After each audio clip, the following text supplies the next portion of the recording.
திருவண்ணாமலை கிரிவலம் எவ்வளோ ஃபேமஸ்னு நம்ம எல்லாருக்குமே தெரியும். ஆனால் அங்கே முதல்ல கிரிவலம் போனது யார் தெரியுமா? பார்வதி தேவி தாங்க. நம்ம ஊரில் எல்லாத்த சுற்றியுமே ஒரு அழகான புராண கதை இருக்கும். அந்த மாதிரி கிரிவலத்தை பற்றின ஒரு குட்டி கதை தான் இது. ஒரு நாள் கைலாயத்தில் பார்வதி தேவி விளையாட்டாக சிவபெருமானோட கண்களை மூடிடுறாங்க. அதனால உலகமே இருண்டு போகுது. அதனால பார்வதி தேவிக்கு ஒரு தோஷம் உண்டாகுது. அந்த தோஷத்தை நிவர்த்தி செய்யறதுக்காக பார்வதி தேவி திருவண்ணாமலையில் வந்து தவம் இருக்காங்க. அவங்க தவத்தில் சந்தோஷம் அடைந்த சிவபெருமானும் அவங்க முன்னாடி தோன்றி உங்களுக்கு என்ன வரம் வேணும்னு கேட்குறாங்க. அதுக்கு பார்வதி தேவி சொல்றாங்க, எனக்கு உங்கள் உடல்ல பாதி ஆகணும் அப்படின்னு சொல்றாங்க.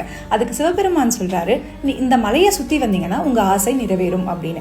அதே மாதிரி பார்வதி தேவியும் அந்த மலையை சிவபெருமான நினைச்சுக்கிட்டு சுத்தி வராங்க. அவங்க ஆசையும் நிறைவேறுது. அவங்க சிவபெருமானோட இணைஞ்சி அர்த்தநாரீஸ்வரர் அவதாரம் ஆகுறாங்க. இதனால ரொம்ப சந்தோஷமான பார்வதி சிவபெருமான் கிட்ட சொல்றாங்க, எனக்கு நீங்க அருள் செஞ்ச மாதிரி இந்த மலையை சுத்தி வர ஒவ்வொரு பக்தருக்கும் அருள் புரியணும் அப்படின்னு.